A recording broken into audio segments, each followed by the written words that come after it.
সকাল সকাল customer phone করলো, দাদা আমার মেশিনে গ্যাস নেই, ঠান্ডা হচ্ছে না, তুমি এসে দেখে গ্যাস চার্জ করে দিয়ে ঠান্ডা করে দিয়ে যাও। কাস্টমারকে বললাম যে আপনার মেশিনটা কোনো টেকনিশিয়ান দেখেছিল? কাস্টমার বললো না দেখেনি, আমি অনেকদিন গ্যাস চার্জ করিনি। আমি বললাম সেটা কোনো অসুবিধা নেই, আপনার মেশিন সার্ভিস ঠিকঠাক আছে কি না দেখতে হবে আগে, তারপরে বলবো আপনার মেশিনে গ্যাস আছে কি নেই।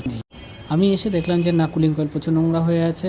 কাস্টমার যেটা বলেছিল যে গ্যাস লাগবে, আমার তো দেখে মনে হচ্ছে না যে এটার মেশিনে একটু গ্যাস লাগবে। কাস্টমার আমাকে বললো বলেই যে আমি গ্যাস চার্জ করবো এটা কোনো কথা না, কারণ 2 নম্বরভাবে পয়সা নেওয়ার মতো আমার ইচ্ছে এবং মানসিকতা কোনোটাই নেই।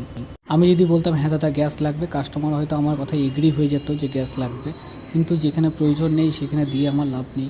আমি জানি না আমার জায়গায় অন্য কোনো টেকনিশিয়ান হলে কী করতো, গ্যাস দিত কি দিত না, বাট আমার মনে হয় যে না, এইভাবে কাজ করাটা ঠিক না। মেশিনটা সার্ভিস করার পর তোমরাই দেখো কুলিং কয়েলটা কত সুন্দর চকচক করছে।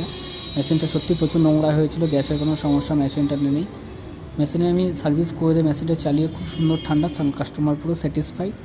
তোমরা দেখো পিছন সাইডটাও প্রচুর নোংরা হয়েছিল, পিছন সাইডটাও আমি ক্লিয়ার করে দিয়েছি। আমার ভিডিওটা ভালো লাগলে অবশ্যই একটা লাইক, কমেন্ট এবং শেয়ার করো যে আমি ন্যায্যভাবে কাজ করে কি অন্যায় করেছি না ঠিক করেছি। ঠিক জানি না আমার জায়গায় অন্য টেকনিশিয়ান হলে কী করতো, যেটা হয়নি সেটা নিয়ে তো লাভ নেই।